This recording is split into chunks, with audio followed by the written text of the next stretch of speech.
Mayong buntag. Good morning, everyone, and welcome to our weekly Wednesdays media forum at Habi at Kape. We're very glad to see our loyalists, our friends in the media, and of course, our panelists this morning. And we have so many interesting news about what's going on in Davao, in Mindanao, and all over the country. And I think our two panelists will have very short time for us because our guests here don't come very often, and I think we're loaded with a lot of questions from our media friends. So we'll start off with what we are expecting from our guests because we also have a later opening of the mall because of the crisis in energy, but we'll try to make the most out of the time we have with them. First, I'd like to introduce our guests.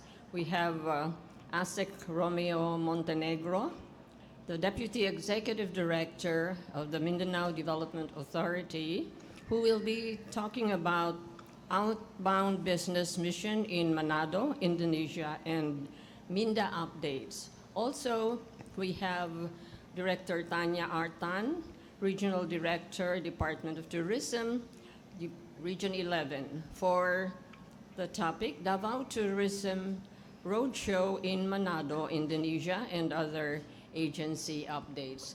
I will not be introducing you the media one by one since my partner is not around this morning, Iris. But of course, we have our Minda partners and Francis Magbanwa, who of course you know as previously hosting Maayong Buntag Mindanao on ABS-CBN. So he's around here. Ayaw niyang ma-recognize, nagtatago yata si Francis. Okay, so thank you very much for coming. I can only recognize siguro a few like Ian Garcia of Mindanao Times, Gio Tanud-Tanud, and of course our lovely GMA personality, Jandy Esteban, and the rest will introduce themselves when they will be asking questions. So we'd like to start off with the lady first. Okay, payag si Asek. Brief opening statement from the lady with the very fashionable what do you call that? Tangkulo, yes. Okay, good morning, Miss Tanya Rabatan. Thank you. Good morning. Maayong buntag, mabuhay, madayaw. From my end, I would like to thank the Mindanao Development Authority for inviting us in this media forum this morning, and looking forward to a fruitful discussion later with our media friends. Thank you. Thank you, and our very elusive ASEC, who had been in the list since January, I think, or December. Yes, Yo? Thank you, Ms. M. Ugmaing Buntag. Good morning, everyone. I'm happy to be back. My apologies not being able to make it in our previous supposed schedule, but nonetheless, I'm here, and we're very much glad to be seeing everyone again, and we look forward to a productive discussion this morning on a number of positive developments that shape the kind of pursuit that we're doing right now at the Mindanao Development Authority, and of course, in partnership with key stakeholders and other government agencies, especially in the last recent days, a close collaboration with RD Tanya of DOT 11 and RD Romy Castañaga of DTI 11 as well, who's supposed to join us here, kaming tulo dapat, but he begged up yesterday on account of an activity also that he's needing to attend to in Davao Sur. But nonetheless, we stand ready to respond to your questions in the effort of sharing positive information happening in Mindanao, especially Davao region, in the areas of business, development, tourism, in spite or notwithstanding current noises we're seeing on the overall national scale. Yay. Okay. Thank you very much, ASEC. And of course, we give the floor now to the earliest loyalist here, Jandy Esteban of GMA. Hello, ma'am. Thank you, ma'am. Okay, good morning. To Ma'am Tanya, good morning, ma'am.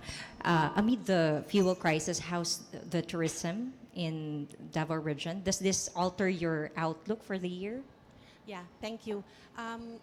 Davao region is, of course, affected just like the other regions because we're also, sharing um, situations with the other counterparts, no.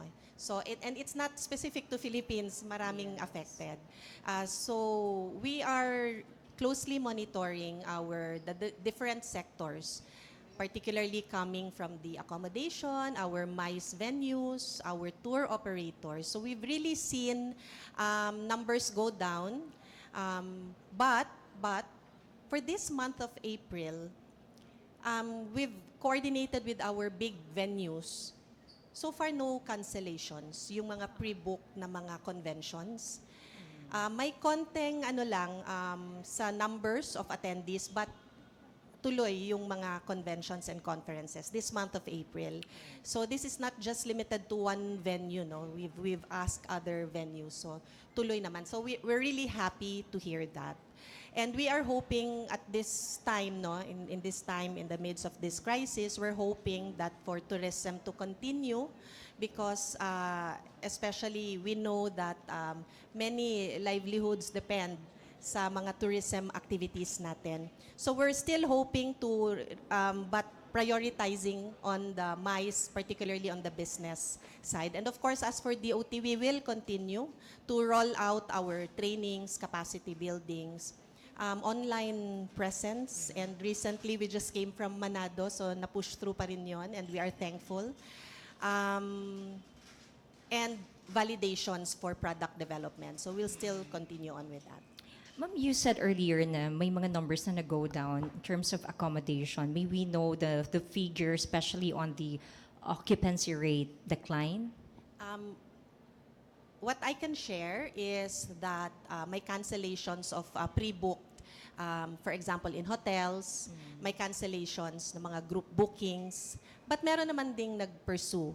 Ang na-notice natin, for example, Holy Week, yan yung talagang we see, no, na high ang volume, not as high as before, but meron pa naman ding movement.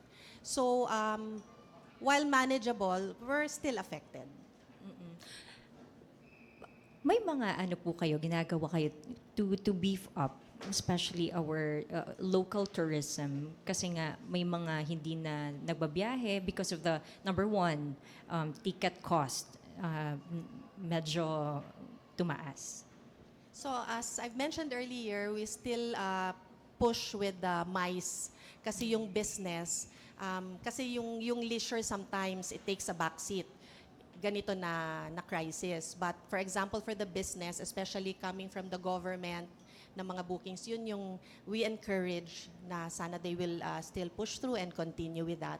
And for us, this is really the best time to do our validations, roll out our trainings, capacity buildings, and coordination with our LGUs as we monitor our LGUs and the different tourism sectors. Last question for you, ma'am. What are your worries? Because the future is really uncertain.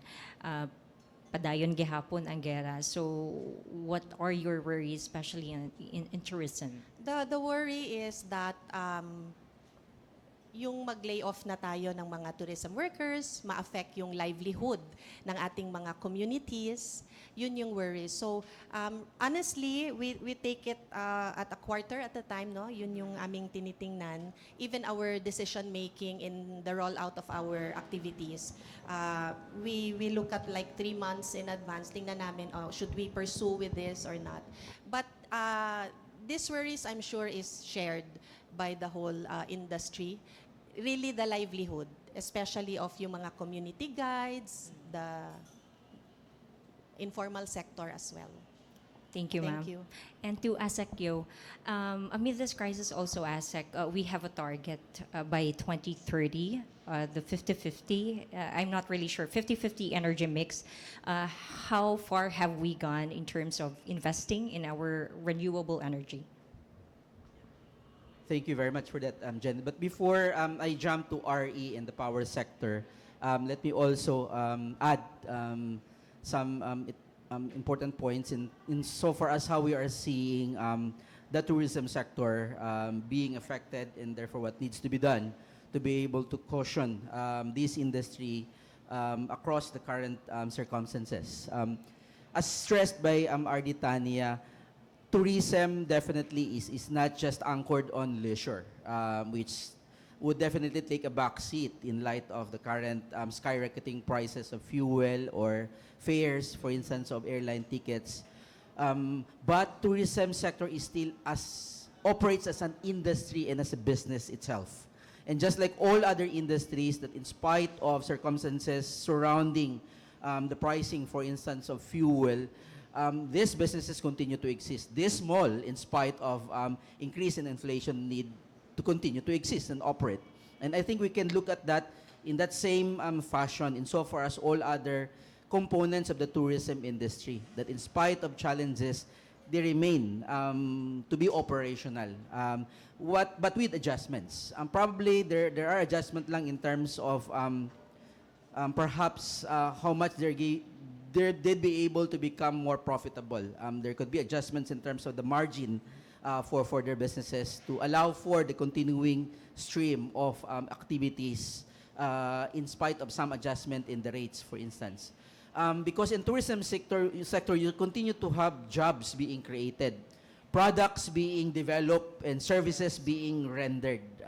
Whether or not it's for leisure or for other purposes, it's still within the ambit of the tourism industry that will have to continue to thrive, but with adjustments anchored on the current realities, particularly in terms of the fuel and, the issues that are not necessarily here, localized, but somewhere out there, several oceans, thousands of oceans or miles away, but nonetheless affecting us to a certain extent. And that's why there has to be that adjustment need to be undertaken. And this is where I segue into renewable energy, because this is now very much is a compelling situation for us to transition to the kind of energy that is powered by sources of energy that is readily available, locally to be harnessed, because it's from the sun, it's from the water,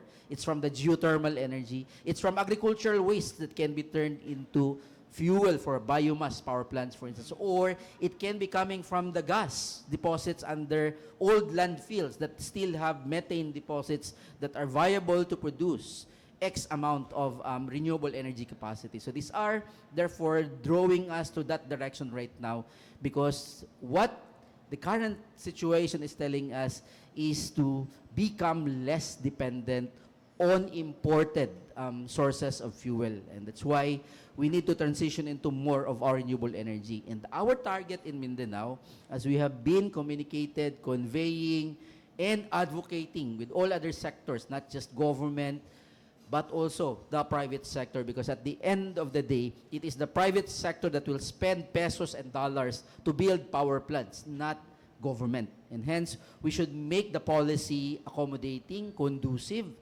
and attractive for these investors to come in. We should make available our areas in Mindanao viable for specific investments, whether it's hydro, biomass, solar, and so our target of 50-50 fossil and RE remains as it is today. And the more that we are emboldened and encouraged to really accelerate this, because if we achieve greater amount of renewable energy powering our electricity on a daily basis, then we become we become resilient to the impacts of external shocks. Kahit pa sumipa ng sangkatutak na taas ang presyo ng coal or diesel, but we rely on our solar, hydro, biomass that is locally sourced, then we continue to enjoy at a better advantage economically and environmentally because of this very important transition. Sir, but how can we also balance, especially that there are questions on the renewable energy when it comes to the meeting the demand reliably? So how do we balance that? That's why it's always a combination of appropriate technologies. There's no one technology that fits all of the requirements and needs. And hence, we're starting off with a 50-50 as an ideal target. But we remain cognizant. Hindi naman tayo totally oblivious of the fact that we need dependable, reliable base load capacity that is at the moment being provided for us by fossil technology, such as coal, for instance. Because among all other technologies, diesel, coal, and then sa RE, hydro, solar, biomass, geothermal, it's at the moment coal that is delivering, providing a base load 24/7 reliability. That one we cannot discount from the equation. Up until such time, probably in the future, when all other technologies mature for us here in Mindanao and for the Philippines, such as, for instance, in many countries, they have stopped using coal, but they depend on nuclear energy. Because next to coal, of course, the better alternative is nuclear in terms of dependable, cheaper sources of electricity on a 24/7 basis. In Mindanao, that's why we are making sure that we have the appropriate combination of this. If we look at the entire structure of our energy, of course, we hope we can have another round of, ilang promise ko na to, another Power 101 to the Davao media. Yung electricity natin, iba-ibang technology, bawat component or bawat period of the day. So today, for instance, can be coming from solar. Viable siya kasi may araw pa. But when the sun sets, wala nang use ang solar unless you integrate battery, for instance, which is at the moment still pretty much expensive. Kaya wala pang masyadong solar with battery storage dito sa Mindanao. Then second, by evening, that's where the other technology kicks in terms of the kind of technology for peaking. Kasi peaking, meaning to say peak, the busiest time of the day in Mindanao is gabi. So this is where we need to be able to perfectly identify which technology is most viable in Mindanao in which time of the day. Hindi naman pwedeng base load all throughout the day kasi pag gabi, pag after 10 o'clock, babagsak na ang demand niyan sa Mindanao kasi natutulog na lahat ng mga tao and therefore you need to have a smaller capacity being made available hanggang umaga na naman when the industries, the economy is open and then there's an uptick of demand again for electricity. So the up and down of our demand for electricity will have to be matched by the kind of technology that we are making available to meet this specific time of the day. So that's the kind of combination being worked out to make sure that we continue to have the availability of supply even while we also accelerate deployment of renewable energy, which at the moment, yes, it's variable, meaning to say, pwedeng wala, pwedeng meron, depende sa takbo ng panahon. Kung solar, pag walang araw, walang solar.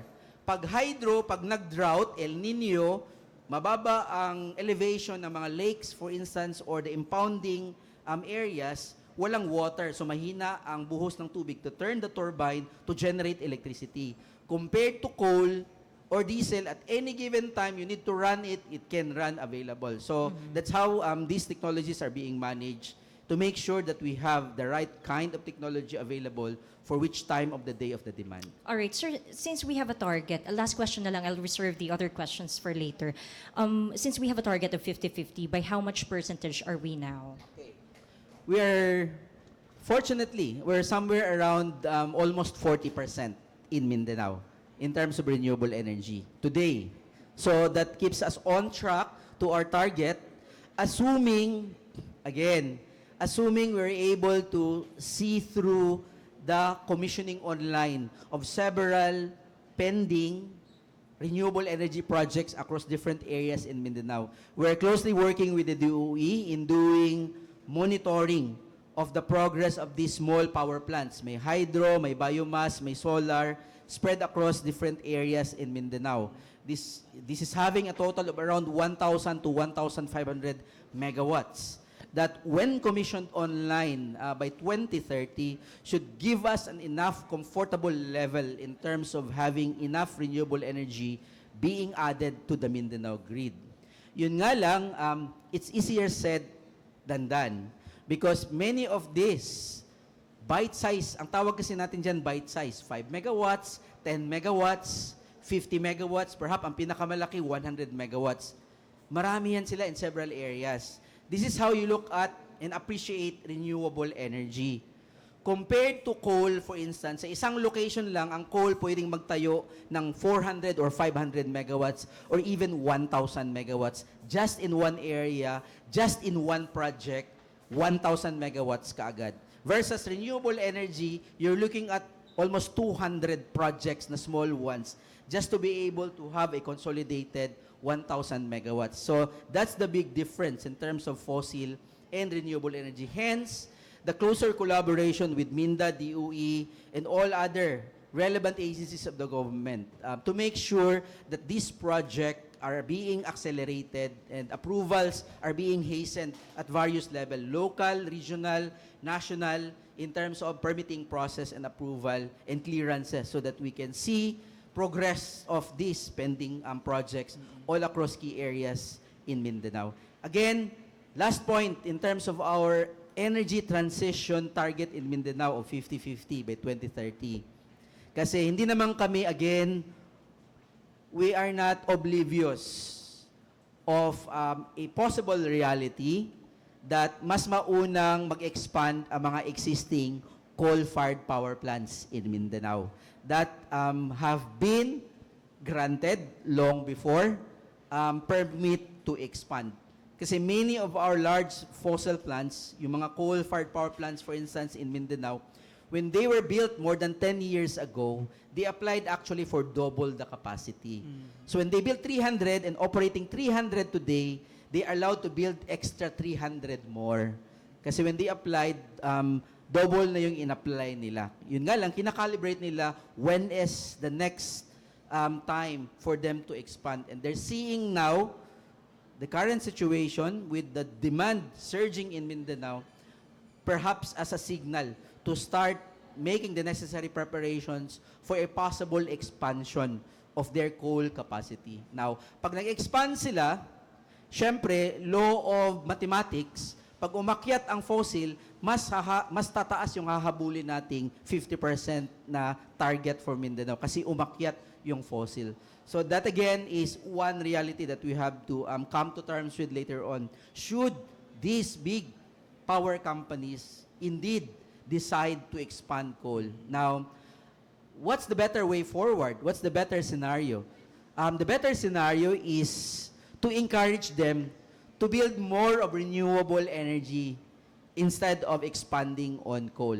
Yun sana ang ideal na gusto nating makita. But from what we have gathered, many of them are actually looking at adding more renewable energy portfolio in their current mix. So the moment they build extra fossil, they will build extra more of renewable energy as a parallel commitment to energy transition targets of not just Mindanao but the entire Philippines. Thank you very much. We now call on Armando Fenequito. Okay. Padayan lang ako si Asek Yo. Asek, last BIMP Iaga meeting, you said na ay study on wave harvesting po para mahimong source sa ato ang electricity. Kumusta na po to? Okay. We call that ocean technology, ocean tech. Blue ocean. Under blue economy.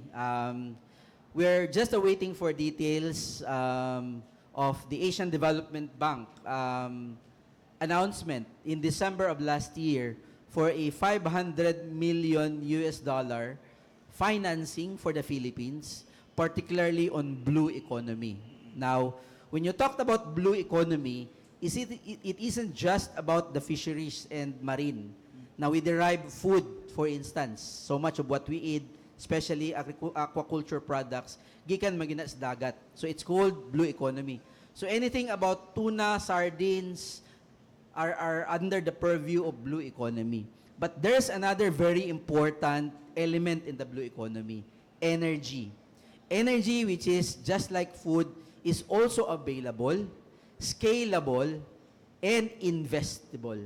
In other countries, many of them now source out electricity from ocean technology.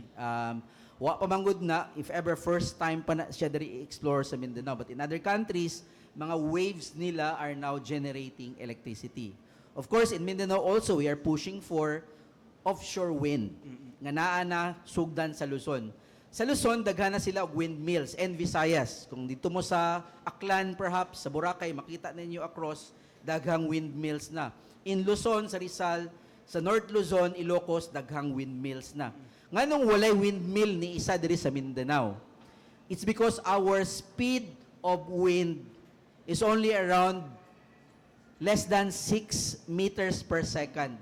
Compared to Visayas and Luzon, the wind speed nila is 9 meters per second.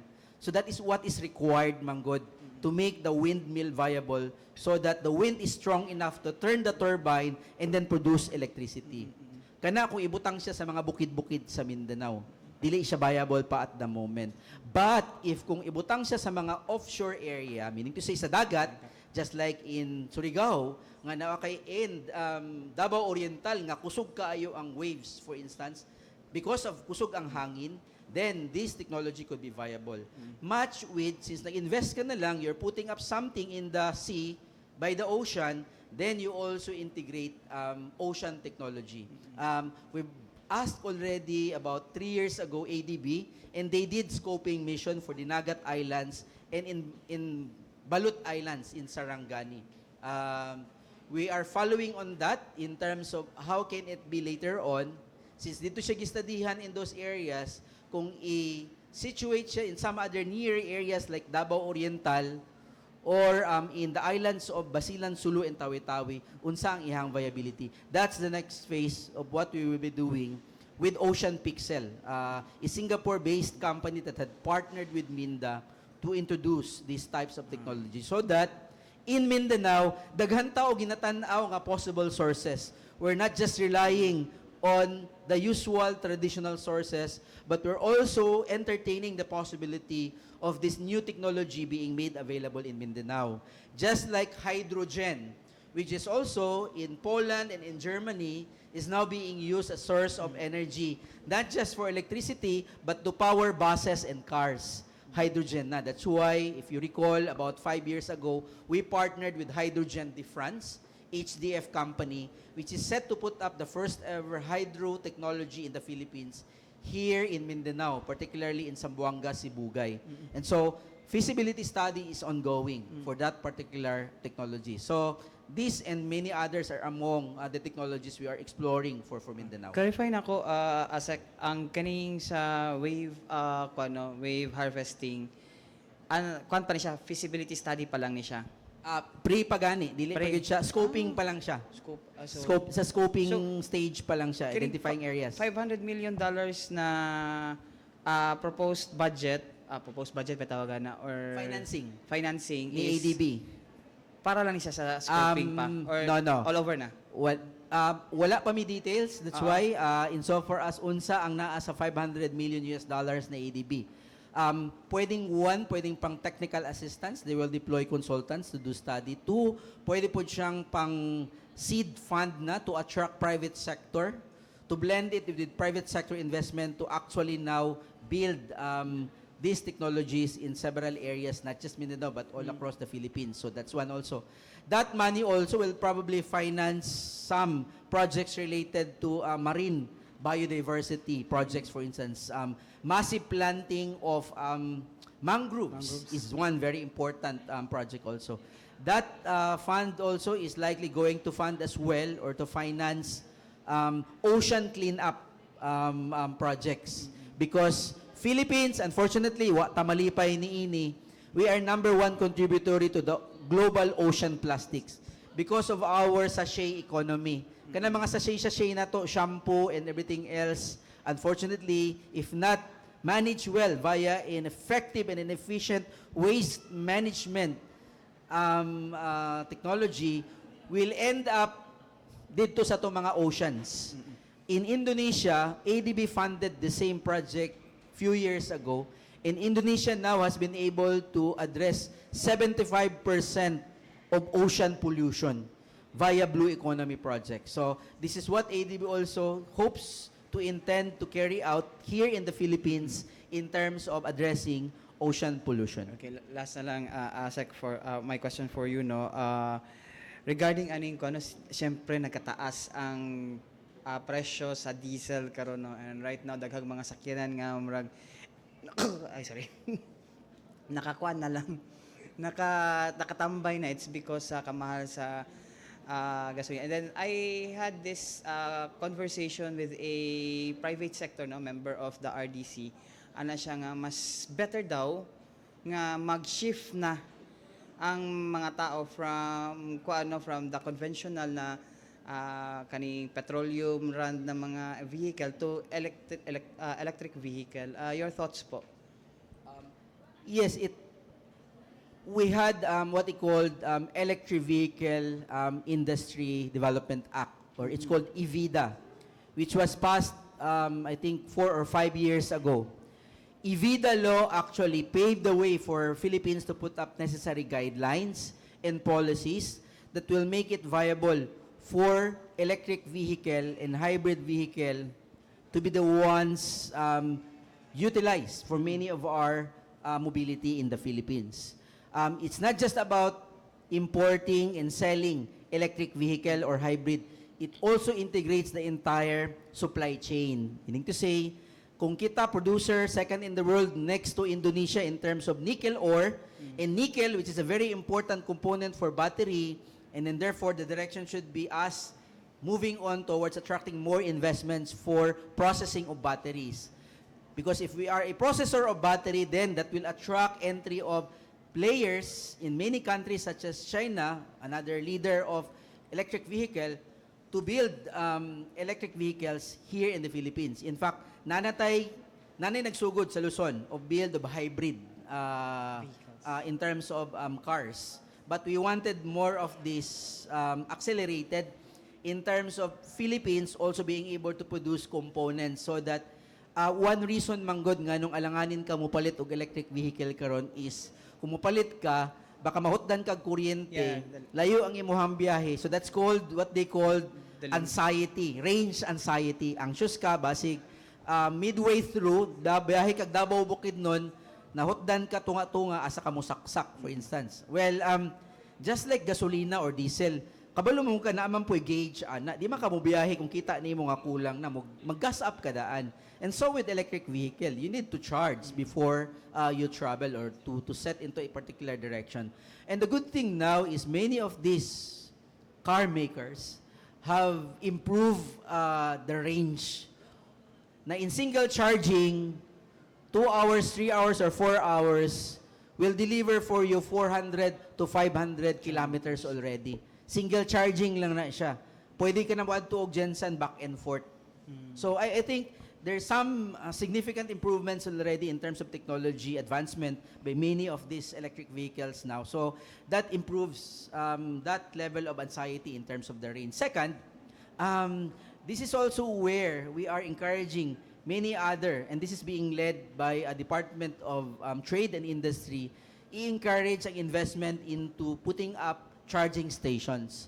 In Metro Manila, daghan sa ilang mga gas stations na ay charging station. So pili lang ka, magpa-load ka ba kay hybrid ka. Pag hybrid ka, you can either dili lang ka tong hybrid na mo charge lang siya kung magdagan ang ICE combustion or internal combustion engine. Meaning to say, mag-load gihapon ka og gasoline, magdagan ang sakyanan, habang nagadagan ang sakyanan, naga-charge ang battery. That's hybrid. There is also what is called plug-in hybrid. Kanang plug-in hybrid, you have option good. Mag-pure electric lang bang ka or mag-pure diesel or gasolina lang ka sa imuhang sakyanan. Kasi kung pure electric, plug-in mo. Kung di ka gusto magkuryente, pwedeng mo pag-gas up. Kaya mo na iyahang utilization. So these new vehicles nga plug-in hybrid is the one more tawag ani sought after by consumers or riding public right now nga mamalit og sakyanan kay kung mahutdan ka kuryente, then na ang imuhang gas mo kick in to deliver that needed power for you to get to your destination. So alternately magpulihanay siya. That's the difference with hybrid lang. Kasi ang hybrid lang, you still need the gasoline para mag-charge ang imuhang battery habang nagadagan ka. Dili to siya plug-in, wala to'y saksak ang hybrid. But the plug-in hybrid, musaksak ka to charge your battery, pwede po ka magpa-gas up to run your car. But in Mindanao ba, unsa ba ni siya kakuan no? Or unsa ba ang ginabuhat sa Mindanao to encourage investors, the private sector and also the LGU na maghinay-hinaya na dapat nato ni nga i-push ang kining mga EVs sa tuang localities. We have partnered with UNIDO, or United Nations Industrial Development Organization, which has and continues to assist Department of Trade and Industry come up with specific policies under the EVIDA that will make it attractive for rollout of electric vehicle. Policies that are also localized. Meaning to say, ang LGU ba nagpagawas og ordinansa that will make it attractive for anyone investing into electric vehicle business, for instance, or the components of it, naa si incentive nga makuha so that we can have more of this scene, so that kung mubiyahe ko Davao all the way to Jensan, kahit ang mga munisipyo din sa Davao del Sur, na ay mga mechanisms for electric vehicle, whether charging stations, for instance. And so I think this is part of what is being done right now to really encourage deployment of these technologies. And I think kung dati you need to be proactive, aggressive on this, karon with the current situation, mas nag-explore na kadaghanan sa mga LGUs in terms of, and businessmen, in terms of alternatives such as this one, electric or hybrid. Okay, thank you, Asek. Last na lang dyan, Miss M, kay RD Tanya. Ma'am, alright na ma'am, no, itong, before nga itong pagkasagsagan sa katong conflict dito sa, attention sa Middle East, naisa kay airline diri sa Davao na nag-cease sa ilahang international flight. Right now ba, nadugangan ba to? Yes, so that's the first one, no. Yung Qatar is suspended, no. And then followed by the Bangkok route by Cebu Pacific. That ceased operation last April 13. And hopefully hanggang dun lang. So far, we've been monitoring the domestic. Ano pa naman din lahat? Open. Operating. So duha lang ka international flights? Duha ka international so far. So, Holy Week, there were some routes, domestic, na nag-add sila ng flights during Holy Week. Understandably, kay maraming umuwi at nag-travel. And then back to the regular frequency. We've also monitored the Singapore route, nag-add ng frequency and then back na naman siya to normal. So really depends sa volume ng guests coming in and going out. The airline adjusts their frequency. Will this affect our tourist arrival, ato ang target tourist arrival? Yes, because these are warm bodies coming in. So kung nag-stop, bawas yon. Kasi in fact, we've been monitoring also yung mga foreign arrivals via Davao, Davao Airport. And these are connecting through our Singapore, Hong Kong, and Qatar, and Bangkok.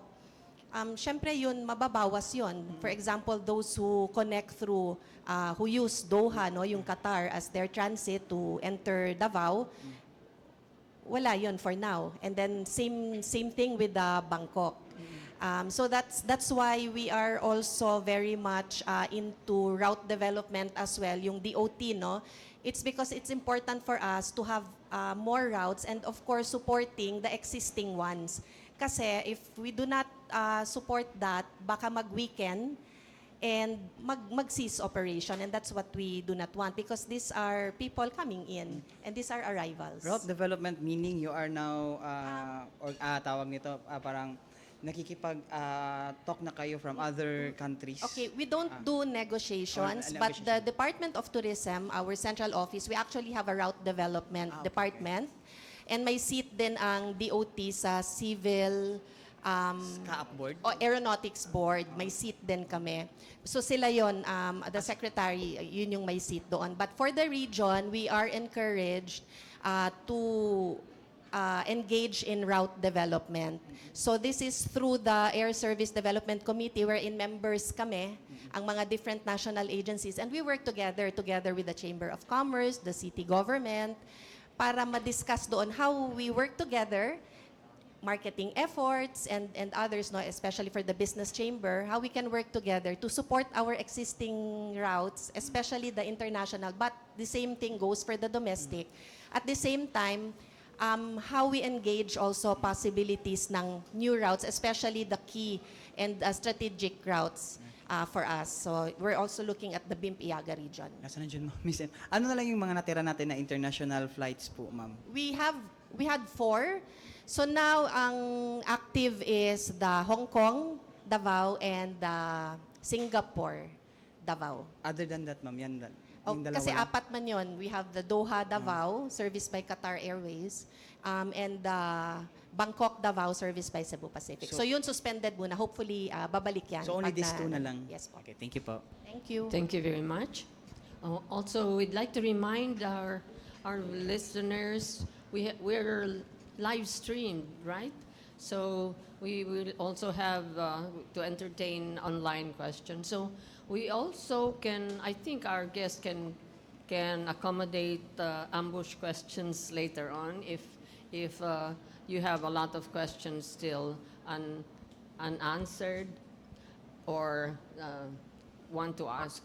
I'm glad Asekyo mentioned the wind vanes because we experienced that in Ilocos, the Bangi windmills, which can actually blow me off because of my body weight.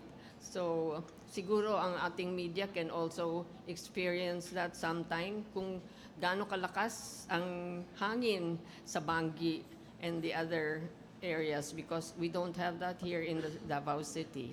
So next, we'd like to call on another guest, Pearly. Okay. Good morning to Asekyo. Asek, during your outbound mission in Indonesia, can you share the key highlights po that you can share with us during your business mission in Indonesia? Thank you. And definitely, I would be asking RD Tanya also to add, considering that was also a major undertaking by the Department of Tourism 11. We've decided to collaborate, MINDA, DOT 11, and DTI 11 to mount that trade and tourism mission to Manado, North Sulawesi, Indonesia last week, April 6 to 10, to reconnect with our opportunities between Mindanao and North Sulawesi, that part of Indonesia. If you may recall, few years back, we had a direct flight, Manado, Davao, Davao, Manado, which started in as early as late 1990s, served by Garuda Air of Indonesia, Merpati Airlines, Sriwijaya Airlines, and then the last one was Burak Airlines, and the last one to serve that prior to pandemic was Garuda Air. Nag-stop lang siya because of pandemic. But that particular route was actually doing well with around 70% load factor. So that also enabled for both taga Mindanao, Davao, to explore what's available, to explore in North Sulawesi, Manado, to also ship some of our commodities, and for Manado, North Sulawesi to also see the beauty of Davao and Mindanao in general. And apart from that, during those times, 1990s up to mga mid-2000 when we had the direct flights, many students in Manado take up their OJT here in Davao. In some of their local governments, sa North Sulawesi City Government, North Sulawesi Province, and City of Manado, many of their bureaucrats, yung mga upcoming leaders or middle managers sa ilahang government, took their masters here in Ateneo, for instance. Many of those from Manado that are in the middle class opt to have their medical services, magpa-check up, magpatanaw sa doktor, or some of medical interventions done here in Davao. Because some of our hospitals here in Davao are accredited by major hospitals in Jakarta. So that provided them a better, cheaper, shorter alternative because when they fly Manado to Jakarta, that's about almost 4 hours. But if you fly Manado to Davao, 1 hour lang and 15 minutes. But when that flight was stopped, when we went to Manado last week, we had to fly Davao, Manila, Manila, Jakarta, Jakarta, Manado, a total of 18 hours plus layover. Ang uban had to fly Davao, Singapore, Singapore, Jakarta, then Jakarta, Manado. So again, this definitely the Mindanao, Davao, or Mindanao, North Sulawesi, and Davao, Manado connectivity provides a compelling reason to also explore now the revival of this route. So muna isa sa mga objectives namo dito. Now we're not just looking at tourism, we're also looking at the trade. Kinsa ba ang musakay sa eroplano? Di man lang mga turista that will explore the diving sites of Bunaken Island, for instance. Or from Bunaken, ang mga European divers would also explore the diving sites we have here in Samal or in Davao, or the surfing sites in Davao Oriental and in Surigao, for instance. So, kini ang mga tourism circuits being explored and will be explained a bit more by RD Tanya later. That's why naapod ang trade nato, represented by RD Romy Castañaga of Department of Trade and Industry, to look at the products that we can ship across. Gikan sa Atua, padulong sa North Sulawesi, and from North Sulawesi, padulong diri sa Atua. So we look at all of these very important components of trade and tourism, connectivity and marketability, so that we can see sustainability of this very important connection. And hence, we also brought in, I think what's different, we've done a number of missions to Manado in several years. The last one, ang uban sa inyo siguro nakahinumdum ni ini, was in 2024 of January. On board a 60-seater aircraft run by Leading Edge Services Corporation or LIASCOR under another company composed of a cooperative that served that particular route. So in that trip in Manado, it's limited to Davao City and Manado connection. But last week, I think a major feature of that mission was we had the provinces of Davao de Oro, Davao Oriental, and representations from Davao Occidental. If you recall, about 3 weeks ago or last month, a new gateway was launched in Davao de Oro. Davao Oriental, Davao de Oro, Davao Occidental. 3 provinces, 1 new growth triangle and gateway for BIMP Iaga. That started as a concept. Last week was the operationalization or translation of that concept into actual undertaking. So no less than the governor of Davao de Oro, Governor Raul Mabanglo, led our delegation to demonstrate this time nga ang Davao Province, Davao Oriental, and Davao Occidental can also play a very crucial role in terms of Mindanao and North Sulawesi connectivity. So we're not just limiting it to Davao City or General Santos as traditionally the contact points of Manado. But now we are engaging these provinces because these provinces, particularly Davao Oriental, are actually interacting now with some islands in North Sulawesi. Miangas Island, for instance, across Governor Generoso of Davao Oriental is only 100 kilometers. That's why part of the discussion last week in North Sulawesi was a possible shipping connection to be established between Governor Generoso, GovGen, and Miangas Island of North Sulawesi. Apart from the transport or air connectivity that we are hoping could be revived. That's why in air connectivity, we had discussions with Transnusa Air, a major Indonesian airline that is now having a hub in Manado. They fly to 5 cities in China. They drop by Clark just to gas up, not picking up, not loading passengers. So we'd like them to take a study in terms of the viability of serving Manado and Davao, and then en route to other destination. I think that's one consideration they're looking at right now in terms of the viability of not just Manado and Davao, Davao, Manado. Kasi kulang gani siya. We need to add another destination. Just like how it was before when Silk Air was serving this route. They fly from Singapore, Davao, Davao, Cebu, Cebu, Singapore. So I think that connectivity is also going to be explored by Transnusa to look at the viability of this project. So, okay, yun. Trade, tourism, and the role of these provinces now in BAMP Iaga and Mindanao North Sulawesi or Philippines-Indonesia connectivity. These are the three main highlights of last week's visit. I'd like to ask RD Tanya to also add further on that. Thank you, ASEC Yoj. So, just to inform everyone that we are part of the tourism cluster in the BIMP Iaga for the Philippines. No? So, because nasa Davao based ako, so I'm one of the focal and I get to attend yung mga strat planning natin. And this Davao Manado route development or connectivity has been in our program, PAPS, activities for the last 3 years, I think, no? And kami sa region, we've been doing our own missions and road shows in the past. We did Bangkok. But of course, strategic naman, no? Because for example, Bangkok, we have a direct flight. And we really see and we saw how it works, these road shows. So that's why connectivity was central also to our mission for the tourism mission. Connectivity is very much central and we're looking at, of course, this commitment in the part of the tourism cluster for the route development for the Davao Manado connectivity. So there in Manado, we met with our counterpart, the North Sulawesi Ministry of Tourism and the Manado Ministry of Tourism.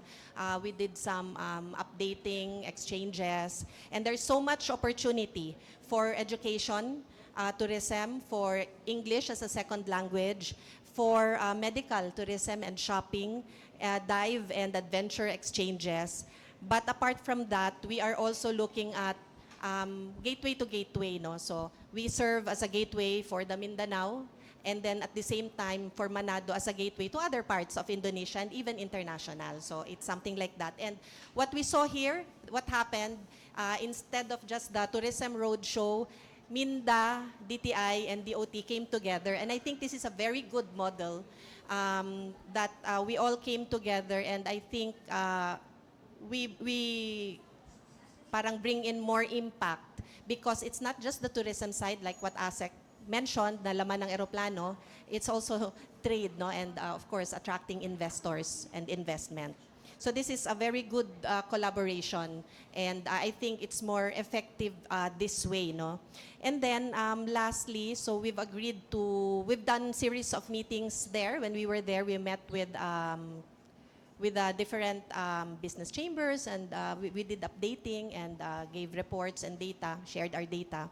And definitely, we saw how the counterpart of DOT there, the Ministry of Tourism, are really committed, no, in cooperating with us in these tourism exchanges. So hopefully, in the near future, we get to receive them and they get to visit us here for more future collaborations. Dagdag ko lang ka ASEC, ASEC, since yung reviving the Davao Manado route has been like a discussion for like ilang years na, saang percentage na po tayo right now? Or can you give us a timeline na lang po to push through, para ma-push through po itong project? Okay. Number one, it would depend on the completion of the market study being done by Transnusa. Although on our part, together with DOT, we have tapped an expert actually on this, on route development, on connectivity, as well as load assessment. We have tapped an expert on this to help us put together the needed study from the Philippine side that we will make available also later on to Transnusa to help them do the necessary assessment, determination, and corporate decision later on to eventually mount this route, because they also look at from the business standpoint whether or not this route will eventually make money. Kasi kung it will not make money for them, definitely airline industry makes business out of the load, whether passenger or cargo. So that's why we need to make sure that once this route is reopened, that there is definitely viable cargo and viable passengers that would make available of this connectivity and this route. So that will be made available with that study being worked out. In terms of timeline, definitely we're looking at this hopefully within the year to be completed. The committee cited by Arditania has already had discussions in preparations for this. Later on, we'll also be assisting, should Transnusa avail of the incentives that are being made available for BIMP Iaga, such as 50% discount on airport and port fees, for instance, naana sa tuang BIMP Iaga policy to attract airline companies to serve the route. Also, another incentive in the BIMP Iaga is that when you fly, gikan kag Mindanao or Palawan, going to any other parts of BIMP Iaga areas and countries, you will be exempted from paying 1,600 travel tax. So don't forget that. Pag mo fly mo og Brunei, gikan mo og Davao, even if you are exiting through Manila, pakita lang ninyo nga gikan mo og Davao, then show that to Tieza dito sa ilahang tawag ani, sa ilahang counter sa airport. Then they should be able to already acknowledge that it is in fact in the law na or there is a circular from the office of the president that you are exempted from paying travel tax. So this is one, again, another policy in Mindanao, specific lang yun siya sa Mindanao and Palawan for BIMP Iaga, that allows us to enjoy these benefits because we are doing activities, whether trade, business, tourism, within the BIMP Iaga area. So these are among the many considerations that Transnusa will take into account, definitely factor in before they come up with a decision eventually, hopefully within this year, to decide in terms of serving the Manado-Davao connectivity. Last na lang sa akong end kay RD Tanya, how will this affect port tourism sector if the Davao-Manado route will be pushed through? This is a very positive development for our tourism sector because we're looking at, as I've mentioned earlier, opportunities in education tourism and this international exchange program for schools. Hopefully with the LGUs, kasi diba, ASEC yun yung parang kulang sa ating mga missions, and this time around they were able to join us. So hopefully may ma-forge na mga partnerships with like for example sister cities. ESL, we can also host them for ESL and yung mga facilities that they need for medical and shopping, and of course dive exchanges. So we are not looking at the Manado market kasi for this one. No? Once we have that route, pwede kasi gagamitin as a transit point ang Manado because they also have international direct flight. So for example, for the divers, let's say coming from Japan or Korea, they can go to Manado to dive in the Bunaken, and then after that, they can connect to Davao and again dive. So these are the things, that's why we met with the tour operators in Manado, based in Manado, because these are the possibilities that we offered to them, that they can actually sell both destinations as one to these markets. In the same manner, also to our markets, wherein we have direct connections as well. But we're not only looking at these countries with direct flights, no, because these countries are also being used as transit point. I've said earlier, in Singapore, this is being used by, for example, Canadians, coming from the USA, they used Singapore as a transit point. And also, marami pa. Australia, very popular yung Singapore. And sometimes, India also ginagamit yung UK, Singapore. UK, yes. But also, the Qatar is also being used, but very popular yung Singapore. So we're not looking at yung mga these cities na endpoints. Actually, they open many opportunities for us. So I'm sure when we have this, our tourism sector will be very, very happy with this. Okay. We're running out of time, so kindly make your questions brief. Marlon, we still have our online questions later. Okay. Marlon po of Energy.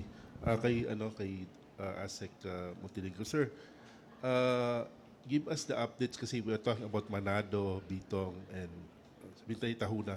Itong Jag City, what are the updates right now? Yung Jose Abad Santos, Glan, Sarangani Cooperation, Kayagan. Thank you, sir. Actually, mas nauna gyud ang Jag City among the three provinces in terms of presenting themselves as a Duno Gateway. If you recall, sometime mga around 2007, 2008, Minda supported the establishment of CIQS facility or Customs, Immigration, Quarantine and Security in Jose Abad Santos because of its direct connectivity across Indonesia, particularly the island of Tahuna. And so, mas nauna na sila. It has been there. the beauty about these border areas, North Sulawesi and Jose Abad Santos, or North Sulawesi and Davao Oriental, when these two areas later on, or as it has been in existence, when you travel to these areas, dili passport ang imuhang gamit. Border pass lang siya. Because of the frequency of travel across sa mga traders, for instance, in these border areas. That's why our Department of Foreign Affairs and the Ministry of Foreign Affairs also of Indonesia has allowed for this to be a mechanism of documentation. You don't bring passport but only border pass. This is the same policy being adopted in the Borneo. Kaya kung naamang ka sa Sabah, sa Sarawak, Brunei, or East and West Kalimantan of Indonesia, that's just one island in Borneo. Nagatabok-tabok na sila on the daily basis. Kung mugamit ka og passport, 1 week pa lang puno na og tatak ang imuhang chap, imuhang passport. So it's not logical and it's not practical. That's why in the BMP Iaga, when you travel from Brunei, you cross the border, go to Miri, which is part of Malaysia, several hours na siya away, and then mo cross na po ka og border, mabot na ka sa Kalimantan, Indonesia na siya, you don't use passport but border pass. Mo put the same mechanism is being used for our Mindanao and North Sulawesi connection. Now, that's why Davao Occidental plays a very important role sa new growth triangle of Davao de Oro, Davao Oriental, Davao Occidental, because they are the border provinces na to Indonesia. And so, the mechanisms that we have seen in the JAG City, which definitely is being supported by MINDA, is going to be the same mechanism to be explored now when Governor Generoso shall establish its connection with Miangas Island of North Sulawesi, copying the mechanisms worked out with the JAG City. So, in terms of port development and improvement, we continue to advocate for this at the national level, particularly national government through DOTR and PPA, to identify these small ports to be plying, serving these international connectivity routes later on at their scale.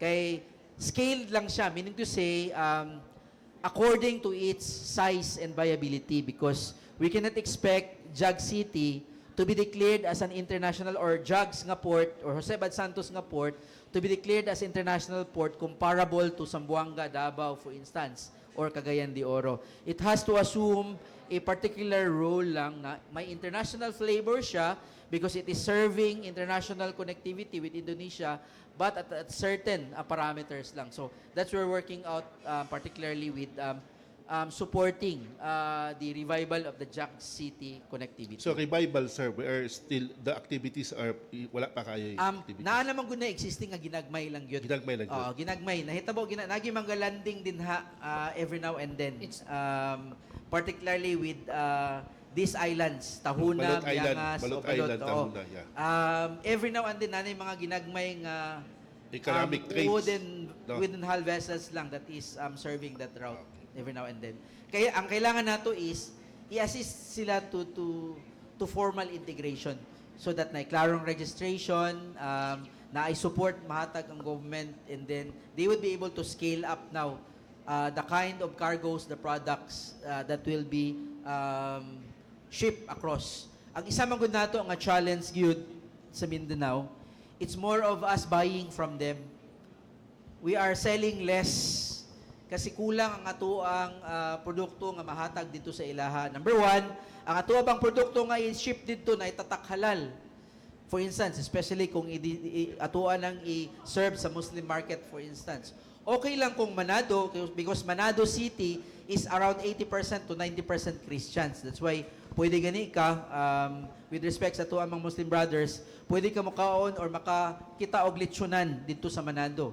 It's an Indonesian country, 260 million population, largest Muslim country in Asia, yet in Manado, it's 80% Christians. And so, when you looked at the connectivity between Davao and Manado, nagi semblance of it being reinforced as sister cities in terms of tourism, trade, and businesses. Yun nga lang, mas advanced na diri sa Davao. What we can offer a lot to the people of Manado is mo sila Davao, suroy diri sa tuang mall, mag-shopping diri, have their services provided here sa ilang gustong panginahanglan because we're a bit advanced. But there is so much also that we can look at in terms of opportunities from across the border. So that is part of what we are strengthening right now to make sure nga this time around, pag may gustong negosyante, musulod, mo explore unsay naa between Mindanao and North Sulawesi, then these are made available for them.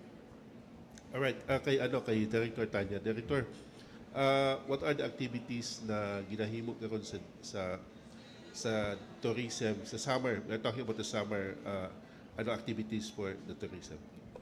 So, mag-insert na lang ako promote kasi ngayong April 24, I'm inviting everyone. We will be celebrating the Buwan ng Kalutong Filipino and we've been doing this since 2019.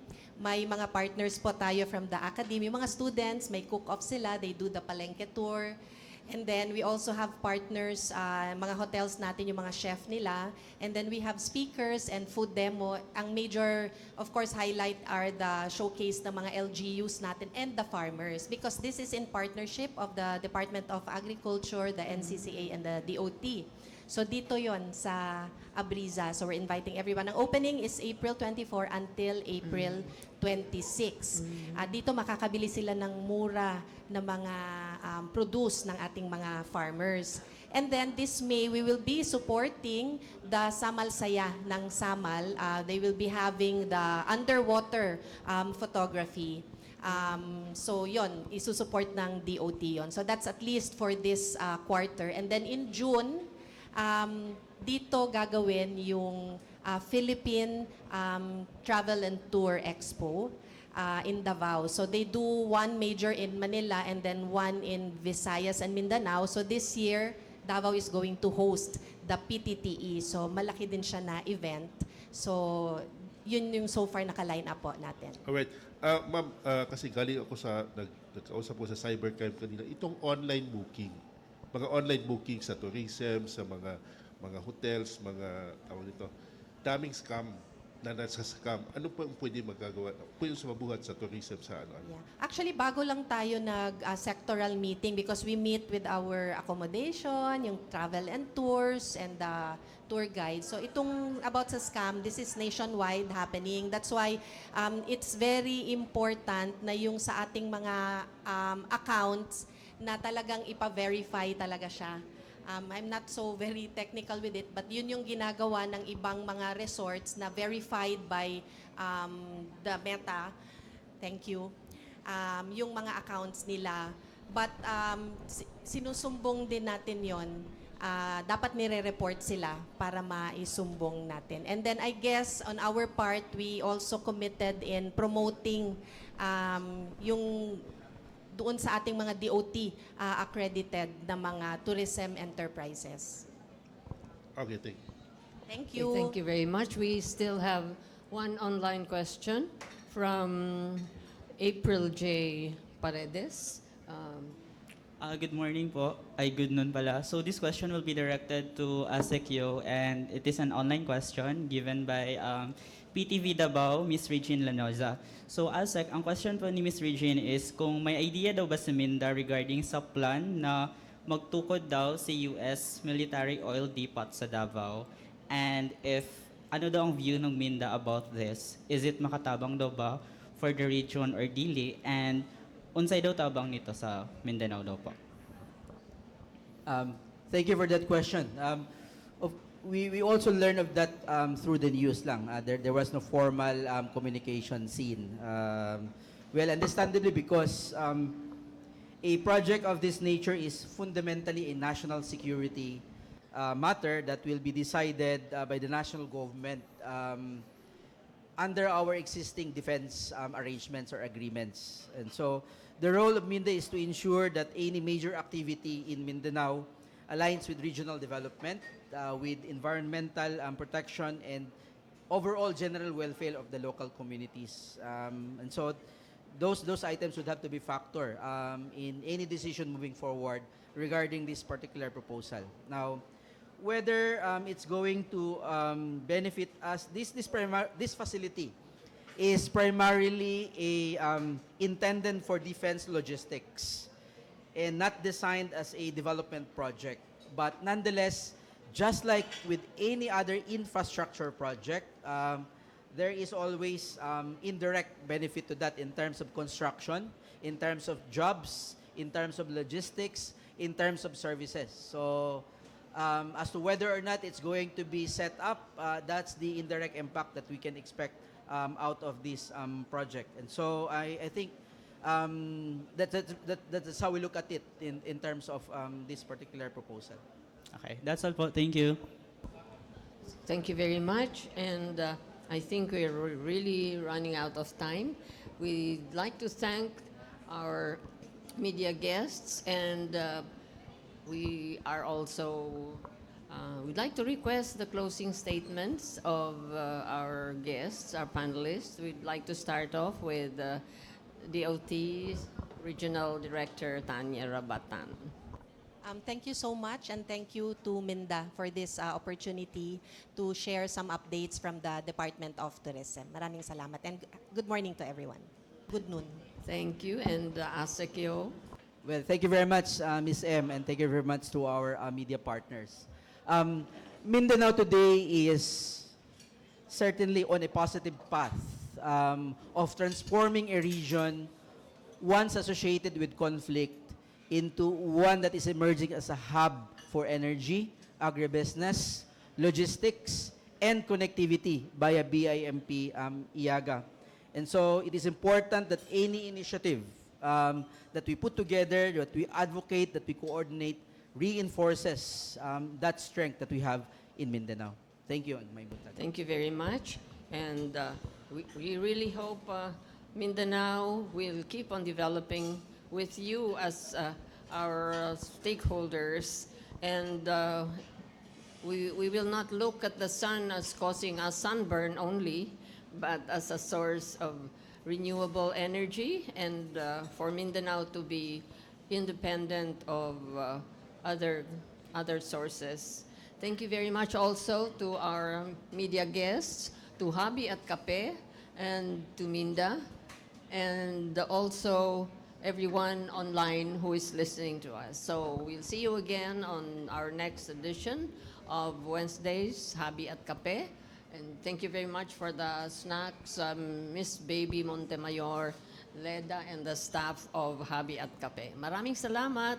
Mabuhay kayong lahat.